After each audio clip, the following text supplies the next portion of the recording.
Assalamualaikum warahmatullahi wabarakatuh. Jauh sebelum era kelahiran Nabi Muhammad SAW, di zaman Bani Israel, tuan-tuan sekalian, ada seorang laki-laki yang dikenal dengan panggilan Isya. Ia adalah salah satu ulama Bani Israel yang senang membaca kitab-kitab ulama yang terdahulu.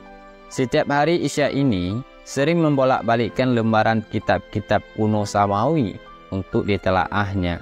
Sampai suatu ketika, di lembaran-lembaran itu dia menemukan tulisan tentang sifat-sifat Nabi Muhammad SAW. Hingga dia dengan sigap mencatat semua sifat-sifat tersebut yang tercecer di beberapa lembaran. Kemudian dia kumpulkan menjadi satu halaman. Dan pada akhirnya, ia sembunyikan lembaran itu ke dalam sebuah peti.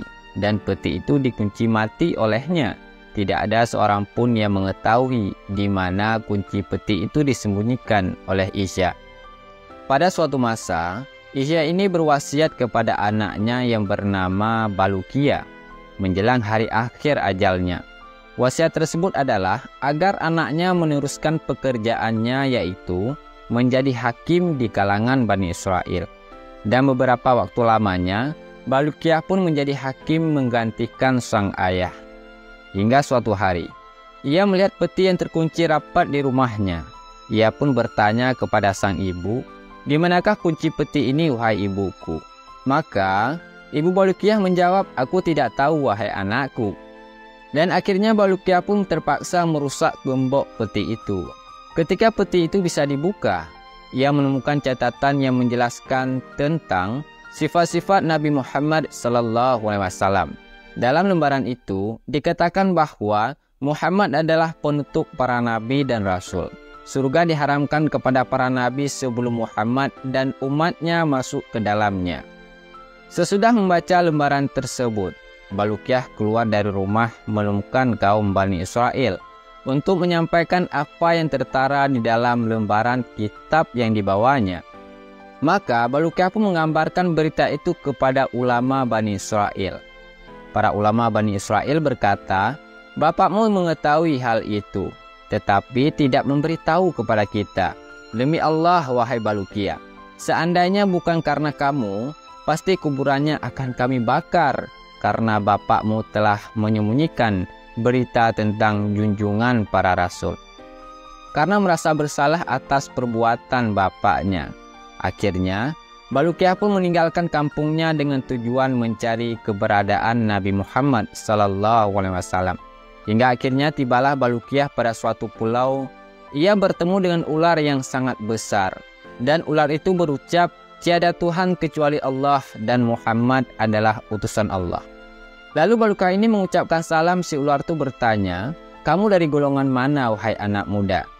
Balukiah menjawab, "Aku berasal dari golongan Bani Israel. Dan aku menanyakan di mana keberadaan Nabi Muhammad SAW sekarang ini." Tapi sayangnya, pertanyaan Balukiah tanpa jawaban dari si ular. Akhirnya ia berjalan lagi dan bertemu dengan burung yang sangat besar. Burung itu di atas pohon, di bawahnya terdapat hidangan, dan di atasnya ada ikan yang dipanggang. Balukiah pun mengucap salam dan bertanya, "Siapakah engkau?" Burung itu menjawab, "Aku adalah malaikat yang diutus untuk mengirim makanan kepada Nabi Adam dan Hawa ketika berada di Padang Arafah." Balukiah bertanya lagi kepada burung itu, "Apakah hidangan yang engkau bawa ada orang lain yang pernah memakannya selain Adam dan Hawa?" Burung itu menjawab, "Ada, wahai anak muda." "Lalu siapakah ia?" "Dia adalah Nabi Khidir.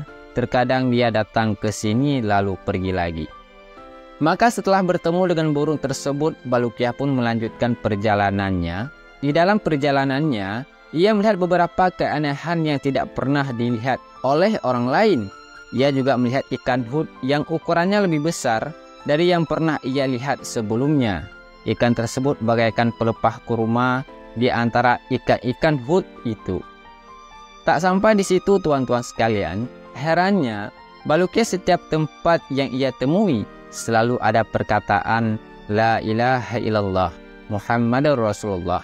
Tiada Tuhan selain Allah dan Muhammad itu adalah utusan Allah. Maka sampailah akhirnya Balukiyah tiba di Gunung Qaf. Gunung tersebut berdiri dari umpu dan batu yakut yang berwarna hijau. Besarnya gunung itu dapat menutupi dunia dan segala isinya. Di antara keistimewaan gunung itu, ia dapat melihat langit dunia yang berwarna biru. Allah telah menugaskan seorang malaikat untuk menepati gunung tersebut. Maka selanjutnya tuan-tuan sekalian, Balukiyah bertanya apa saja yang ada di belakang Gunung Qaf ini.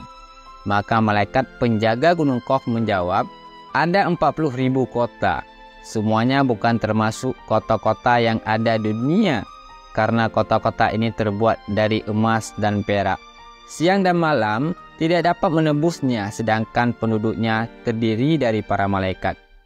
Mereka semua bertasbih kepada Allah, wahai anak muda, tidak durhaka kepadanya. Kemudian Balukiyah menanyakan apa saja yang ada di belakang kota-kota itu, wahai malaikat. Maka malaikat itu menjawab, di belakangnya itu ada 70.000 hijab seluas dunia. Adapun di belakang hijab-hijab itu, tidak ada yang mengetahuinya kecuali Allah Subhanahu wa Ta'ala. Setelah perjalanan yang sempat mempertemukan dengan para malaikat yang penghuni Gunung Qaf, akhirnya Balukiyah ini dikejutkan dengan kedatangan Nabi Khidir alaihissalam di hadapannya dengan pakaian yang serba putih. Dia berdiri hormat dan mengucapkan salam kepadanya. Maka Balukiyah pun menjelaskan apa maksud perjalanannya ke sini tak lain adalah untuk mencari dan bertemu Nabi akhir zaman, yaitu Nabi Muhammad SAW. Namun Nabi Khidir menyebut jika Nabi akhir zaman itu tidak akan datang pada masa sekarang dan tidak mungkin dapat bertemu dengannya. Hingga akhirnya Balukiyah pun tidak menemukan yang ia harapkan. Lalu Nabi Khidir mengingatkan jika perjalanan Balukiyah selama ini sudah ditempuh selama 50 tahun dan meninggalkan sang ibu yang sudah cukup lama. Kemudian ia juga menawarkan agar Balukiyah kembali kepada sang ibu. Maka pada saat itu juga tuan-tuan sekalian, Balukiyah ini dikembalikan kepada pangkuan sang ibu dengan memejamkan kedua matanya. Tiba-tiba tidak terasa ia sudah berada di samping ibunya. Akhirnya tuan-tuan sekalian, Balukiyah pun menceritakan semua peristiwa aneh serta keajaiban yang dilihatnya selama dalam petualangan mencari Nabi akhir zaman, yaitu Nabi Muhammad SAW. Tuan-tuan sekalian yang dirahmati Allah Subhanahu wa Ta'ala, menurut isi kisah tersebut kaum Bani Israel menulis semuanya. Tidak ada yang terlewat dari kisah pertualangan Balukiyah. Menurut sebuah riwayat tuan-tuan sekalian, konon Balukiyah ini dianugerahkan umur panjang untuk hidup di bumi selama ribuan tahun. Wallahu a'lam bishawab. Assalamualaikum warahmatullahi wabarakatuh.